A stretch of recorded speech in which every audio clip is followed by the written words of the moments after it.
नमस्कार दोस्तों, मैं डॉक्टर बेणुधर रौतिया आप सभी का हमारे channel law order and civil rights में स्वागत है, अभिनंदन है।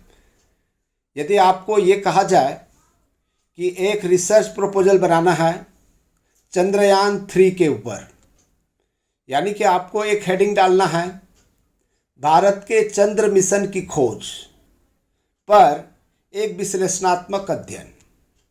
नमस्ते और आपका स्वागत है हमारे चैनल में भाई। आज हम चंद्रमा पर भारत के अगले महत्वाकांक्षी उद्यम चंद्रयान 3 पर एक शोध प्रस्ताव पेश करने के लिए उत्साहित हैं, यानी कि रिसर्च प्रपोजल। चंद्रयान 3 का लक्ष्य अपने पूर्ववर्तियों की सफलताओं को आगे बढ़ाना और भारत के चंद्र अन्वेषण को नई ऊंचाइयों पर ले जाना है।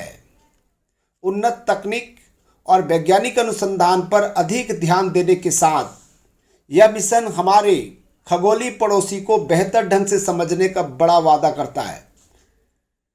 अब आपको जो है एक प्रकार के इंट्रोडक्शन हो गया।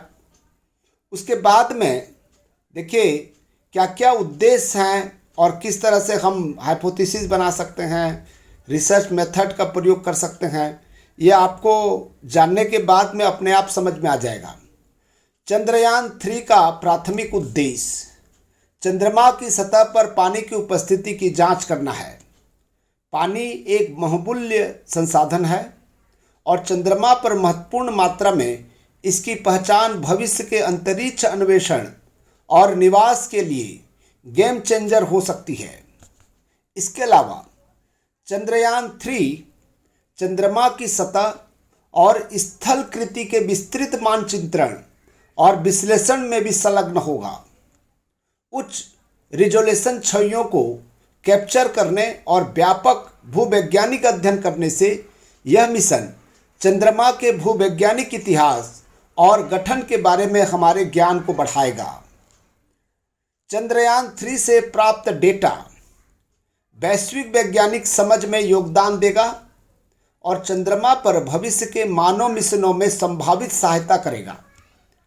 चंद्र पर्यावरण का अध्ययन करके वैज्ञानिक दीर्घकालिक चंद्र निवास और संसाधन उपयोग की चुनौतियों को कम करने के लिए रणनीति विकसित कर सकता है। मिशन की सफलता सुनिश्चित करने के लिए चंद्रयान 3 में बेहतर नेविगेशन सिस्टम और उन्नत संचार क्षमताओं जैसे तकनीकी प्रगति को शामिल किया जा सकता है। भारत की अंतरिक्ष एजेंसी इसरो पहले ही सफल चंद्रयान 1 और चंद्रयान 2 के साथ चंद्र मिशन में अपनी शक्ति का प्रदर्शन कर चुकी है और चंद्रयान 3 हमारे जो अभी वर्तमान में हमने देखा क्या क्या खोजा है और उसके माध्यम से हम एक तार्किक कदम ले सकते हैं। इस महत्वाकांक्षी चंद्र मिशन को शुरू करके भारत का लक्ष्य भविष्य की पीढ़ियों को प्रेरित करेगा और खुद को अंतरिक्ष अन्वेषण में एक वैश्विक लीडर के रूप में स्थापित कर सकता है।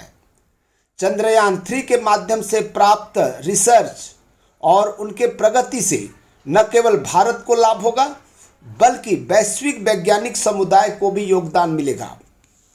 चंद्रयान 3 पर अनुसंधान प्रस्ताव के बारे में जानने के लिए आपने समय निकाले, इसके लिए बहुत बहुत धन्यवाद। इस रोमांचक मिशन पर अपडेट रहने और चंद्रमा की हमारी यात्रा पर हमारी प्रतीक्षा कर रही उल्लेखनीय खोजों को देखने के लिए हमारे चैनल की सदस्यता जरूर लें। दोस्तों, किसी भी रिसर्च प्रपोजल में जो उसका इंट्रोडक्शन पार्ट होता है वो बहुत महत्वपूर्ण होता है।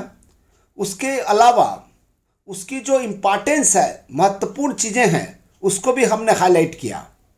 और किसी भी रिसर्च प्रपोजल में जो हम रिसर्च करेंगे, क्या चीज़ का रिसर्च करना है, जैसे चंद्रयान 3 में पानी की खोज, वहाँ पर मानव मिशन स्थापित करने की योजनाएं, संभावनाएं। इसके अलावा कि पृथ्वी और चंद्रमा में जो वहाँ के जो डिफ्रेंशिएट करने की बात, वहाँ पर वायुमंडल नहीं है कि है पानी मिल रहा है कि नहीं मिल रहा है, हाइड्रोजन, ऑक्सीजन, एल्युमिनियम, इतने सारे खनिज पदार्थों की खोज, या कोई भविष्य में ऐसा कोई मिशन तैयार करके चंद्रयान में या चंद्र मिशन के रूप में हम भविष्य में भेजा जा सकता है या नहीं, वहाँ पर रहा जा सकता है या नहीं।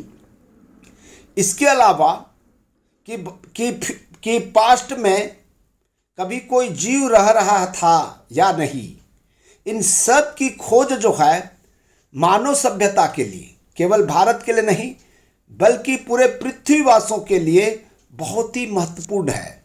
दोस्तों, इस तरह से आपको स्टडी करना है किसी भी विषय को लेकर। यदि आपको ठीक लगा हो तो ज़रूर हमारे चैनल को सब्सक्राइब करें, इस वीडियो को शेयर करें और साथ ही साथ लाइक और कमेंट्स ज़रूर लिखें। क्या इससे आपको समझ में आया या समझ में नहीं आया, ये ज़रूर बताएं। Thank you.